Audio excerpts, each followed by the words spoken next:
Assalamualaikum warahmatullahi wabarakatuh. Perkenalkan, nama saya Malfarizi, saya kelas 10 3JA. Saya sekolah di SMK Perpajakan Riau di Jalan Purnama. Baiklah, dalam video ini saya akan membawakan hikayat yang berjudul Hikayat Bangsawan. Baiklah, langsung saja saya mulai videonya. Alkisah, pada zaman dahulu ada sebuah kerajaan Qobat Syahril yang megah dan mewah. Raja yang memimpin kerajaan itu bernama Raja Indra Bungsu.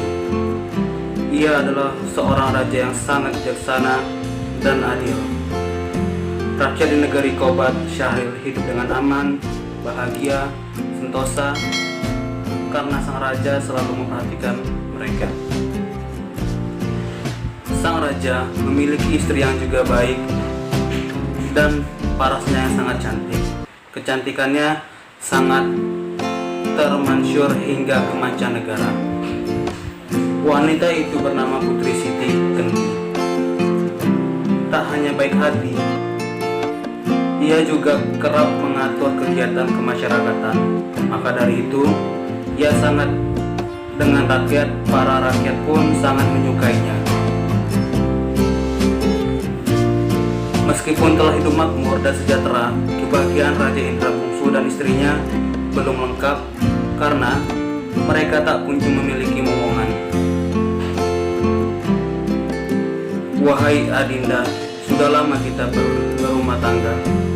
Kanda pun merasa bahagia. Namun, ada satu hal yang membuat Kanda merasa cemas. Kanda ingin memiliki seorang putra mahkota sebagai ahli waris kerajaan ini.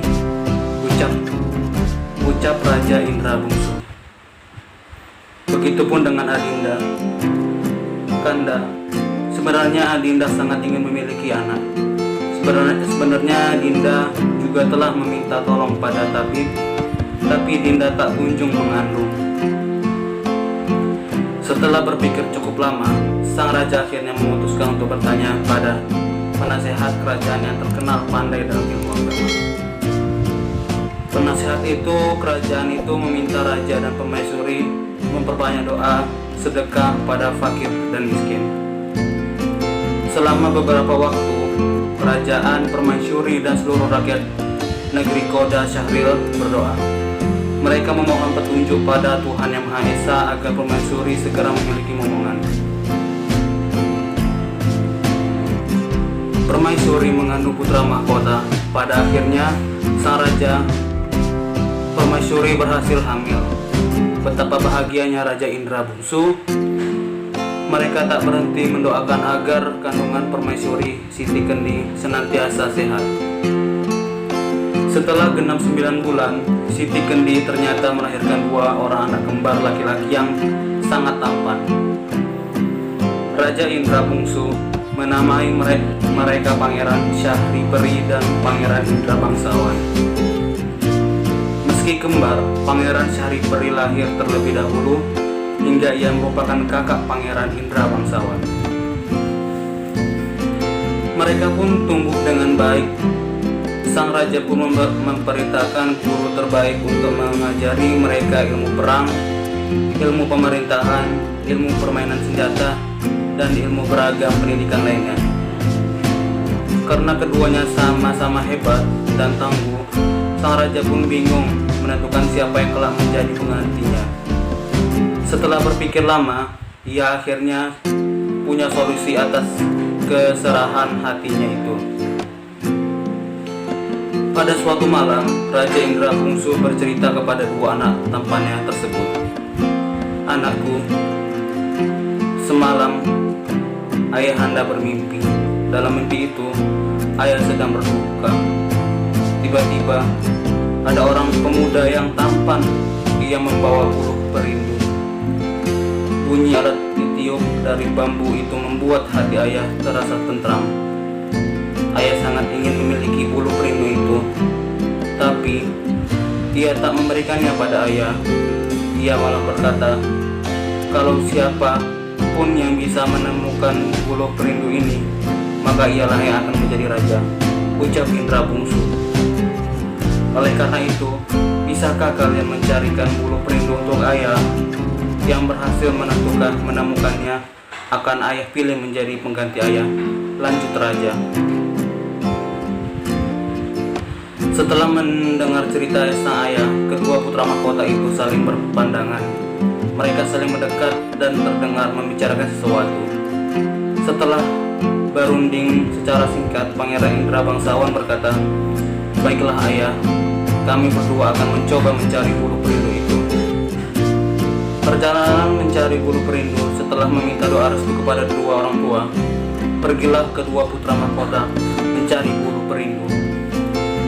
Bersama-sama mereka melewati hutan dan lembah.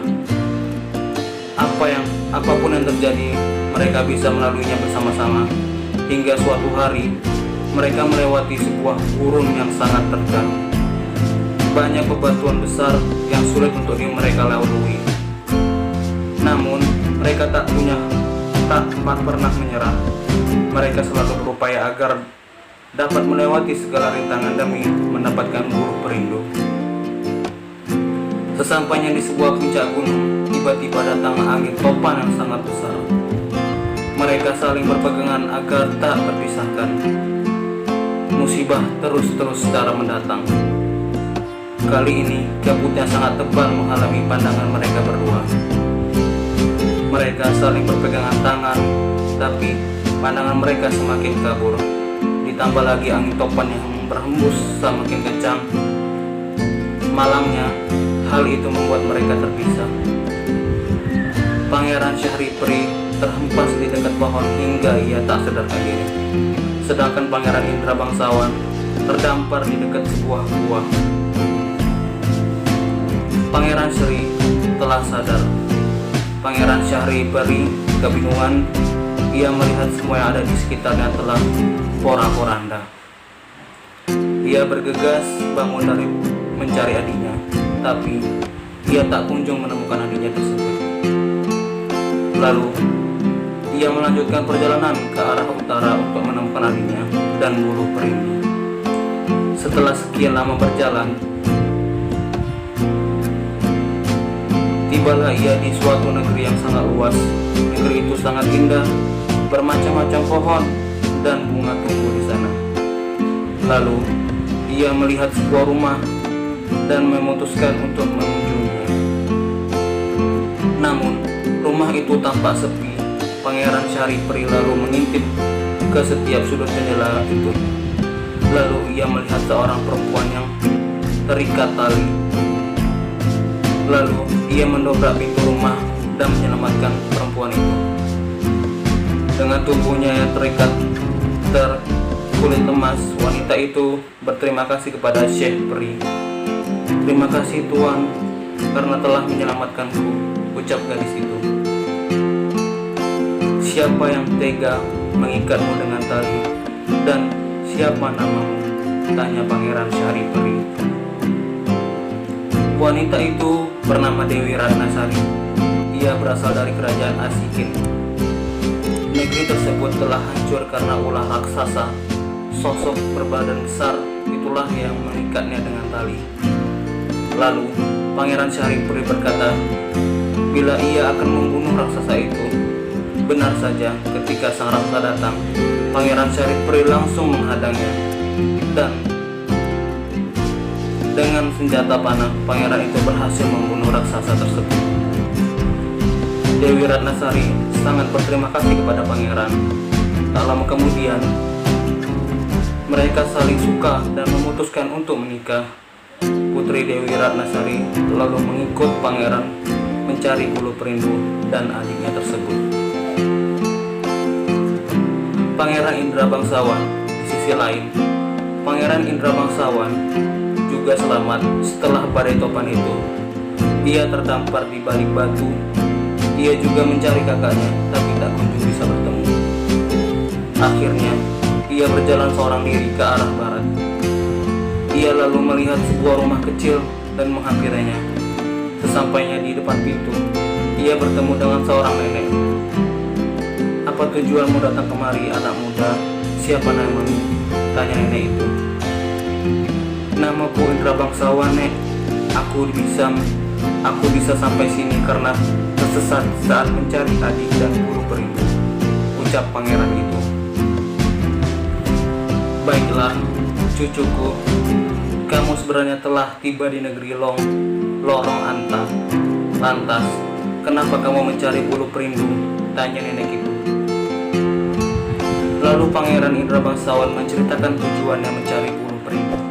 Ia juga mengatakan bahwa dalam perjalanan ada badai yang memisahkan dirinya dengan sang kakaknya.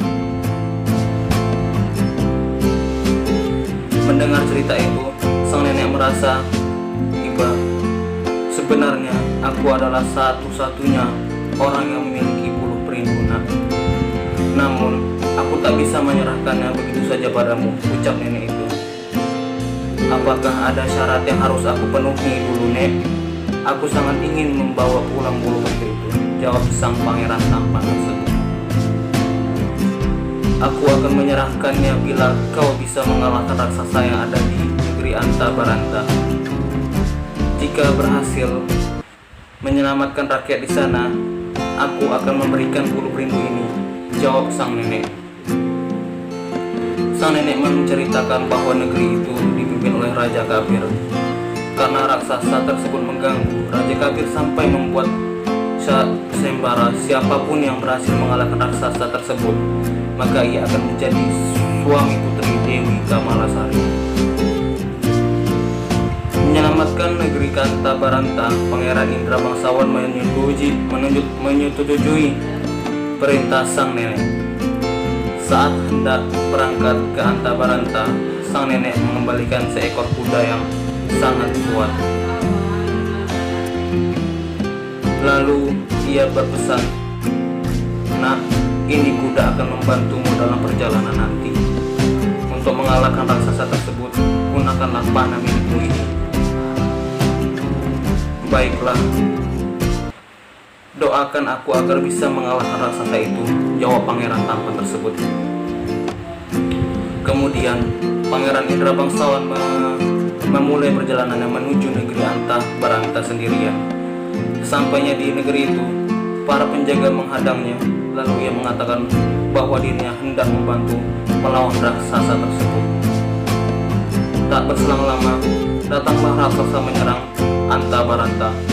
Para pasukan kerajaan Anta Baranta dibantu oleh pasukan dari anak Raja Sembila pun beraksi. Namun, raksasa itu sangat kuat. Beberapa pengawal mulai jatuh tersungkur karena melawan raksasa tersebut. Dengan ilmu perang yang ia punya, Indra Bangsawan langsung menyerang raksasa dengan panah-panahnya. Ia sangat gagah dan tangguh. Setelah berulang kali membusur panah, akhirnya raksasa itu berhasil dia bunuh. Para pasukannya perang pun bersorak-sorak. Mereka sangat bahagia. Mengetahui hal tersebut, Raja Kabir pun langsung menemui Pangeran Indra Bangsawan. Ia berkata, "Siapakah gerangan dirimu, wahai pemuda? Terampil sekali kau dalam berperang. Aku berterima kasih karena kau telah menyelamatkan negeri ini," ucap sang raja tersebut. "Nama hamba adalah Indra Bangsawan, Tuan. Hamba berasal dari negeri Kobat Sril," jawab pangeran tersebut. "Kamu sangat pandai dalam berperang. Lantas, apa yang membuatmu jauh-jauh datang kemari, nak?" tanya sang raja. "Ceritanya sangat panjang, Tuan. Hamba akan menceritakannya di lain kali kesempatan. Namun, hamba kemari memang untuk menyelamatkan negeri dari negeri Anta Baranta," jawab pangeran tersebut. Sesuai sayembara, Raja Kabir pun lalu menikahkan Dewi Kumalasari dengan Indra Bangsawan. Pesta pernikahan itu dilangsungkan secara mewah selama 7 hari 7 malam.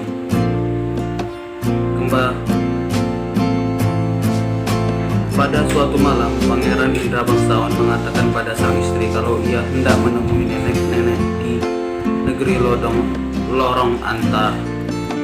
Ia ingin mengambil bulu perindu dan hendak menyerahkannya pada sang ayah, Adinda. Kanda merindukan kedua orang tua dan kakak Kanda. Esok Kanda berencana ke rumah seorang nenek-nenek untuk mengambil bulu perindu. Lalu Kanda akan kembali ke negeri Qobat Syahril. Maukah Adinda ikut Kanda? Ucap pangeran. Tentu saja Kanda, Adinda siap mengabdi pada Kakanda, ucap Dewi Kumalasari. Setelah itu mereka lalu memohon izin kepada Raja Kabir. Raja yang bijak itu mereka lalu memohon izin pada Raja Kabir. Raja Kabir yang bijaksana itu memahami perasaan menantunya. Lalu ia mengizinkan Pangeran Indra Bangsawan dan putrinya kembali ke negeri Qobat Syahril. Saat hendak kembali ke negeri asal, Pangeran Indra Bangsawan dan istrinya tak sendirian. Mereka dikawal oleh banyak pasukan dari negeri Anta Baranta itu sendiri. Sebelum menuju ke Qobat Syahril, mereka mendatangi lorong Anta untuk mengambil bulu perindu tersebut. Nenek yang memiliki bulu itu pun dengan sukarela menyerahkannya pada Pangeran Indra Bangsawan. Kau telah memenuhi janjimu, nak. Sekarang bulu perindu ini milikmu, ucap sang nenek. Setelah mengambil bulu perindu, Indra Bangsawan dan istrinya melanjutkan perjalanan. Setibanya di sana, para rakyat langsung menyambut pangeran dengan sukacita. Begitu pula dengan Raja Indra Bungsu dan Permaisuri Siti Kendi. Mereka sangat bahagia karena anaknya telah kembali. Pada saat yang bersamaan, Pangeran Syahbari dan istrinya juga kembali ke istana. Saudara kembar ini sontak langsung berpelukan. Mereka tak menyangka bisa bertemu lagi dengan istri masing-masing. Pada saat itu pula, Indra Bangsawan menyerahkan bulu perindu. Maka Raja mengumumkan bahwa Indra Bangsawan adalah penerusnya. Mengetahui adiknya berhasil mendapatkan bulu perindu, Pangeran Peri merasa bangga. Baiklah, itu tadi cerita mengenai hikayat Indra Bangsawan. Apabila ada kesalahan dalam penyebutan nama, latar, tokoh, saya minta maaf karena kesempurnaan dari saya. Kesempurnaan hanya milik Allah SWT. Sampai sini dulu perjumpaan kita pada video kali ini. Assalamualaikum warahmatullahi wabarakatuh.